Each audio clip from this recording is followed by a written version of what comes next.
When Poet G, I always say on this preaching thing again, and I guess the naysayers would say, "Oh, you ain't no real preacher. You made him not be a real poet." I am a real poet. I've been doing it for years. Not a rich poet.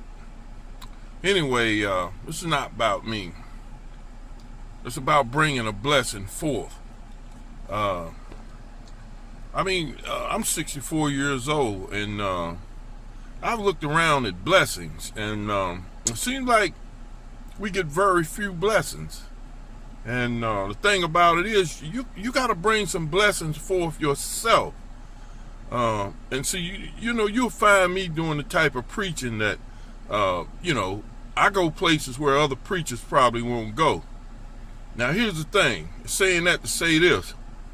Okay, you're doing something bad, or you inflicted with a what you call a habit, or something like that, and something you might not, regular society might say, well, no, he's crazy, he uses this, he's an alcoholic, or whatever, something negative.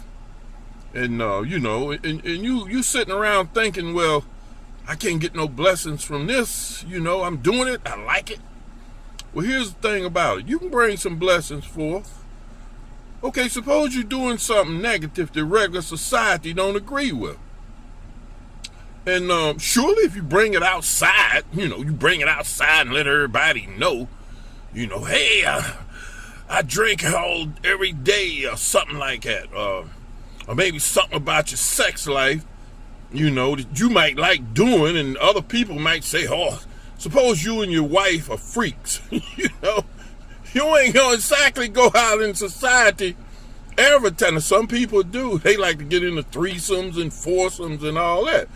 But people that are private with common sense, they're not gonna go out and advertise, hey, me and my wife is freaks, we do this and we do that.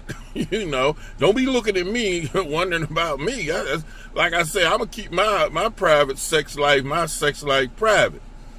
But suppose you and your wife are freaks or something like that. As long as you keep it in your house and everything, regular people outside, they might not agree with it. They be going, oh, they freaks, or they do this and they do that. Well, see, here's where you get your blessing from. You get your blessings from having sense enough to keep it in your house, amongst yourself. Don't contaminate the world. Do not contaminate the world. Keep it to yourself. Keep it inside your house. Some people, especially sexual habits, and this is the one I found that is most prevalent, is sexual habits, if I use the right word.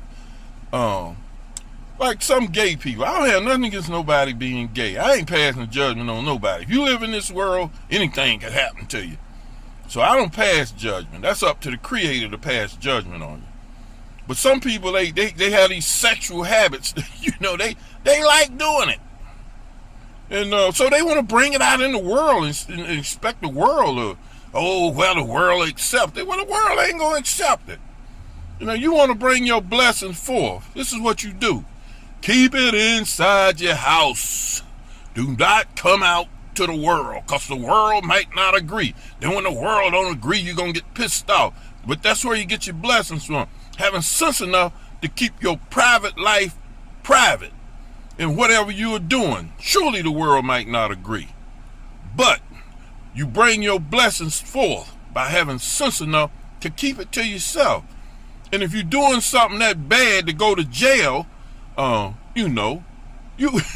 here's your blessing. You keep it to yourself and keep it hid and stay out of jail. That's your blessing right there. Oh, surely you might have a habit. Oh, no, you can't get rid of that habit. Say if you're doing drugs, you got a drug habit. Now, sooner or later, you might have to get some help. But you bring your blessings forth by having sense enough to keep it where you ain't gonna go to jail. They have some doctors are hooked on drugs. They be doing drugs all their life. But they have sense enough to keep it to themselves. That's how you bring your blessings forth. Whenever you have sense enough not to make it any worse. Or to bring your blessings forth to yourself. Surely, yeah, well, you're doing something bad. You're doing something other people don't agree with. Whoop-de-doo. I bet one half of the world is doing that.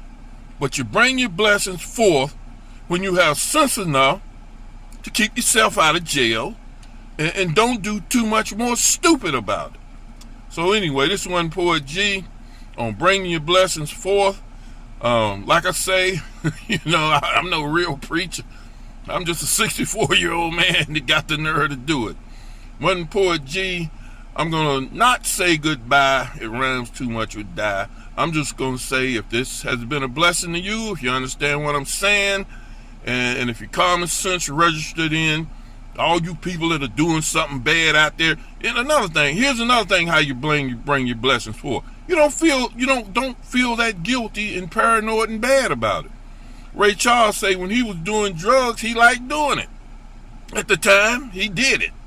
Sooner or later, he had to get off of him. He said he liked doing it when he did it. Now, so one Poet G, everybody think positive and try to enjoy your life. Whatever you're doing, even if you're doing something bad, if you're enjoying it, you better enjoy it. Here's part of your blessing. Enjoy it while you're doing it. Later on, you might end up in jail. That's not a blessing right there. Your blessing is have sense enough to enjoy it while you're doing it. One Poet G, I don't want to say goodbye, it rhyme too much with die. I just say see you later on a later date. Later.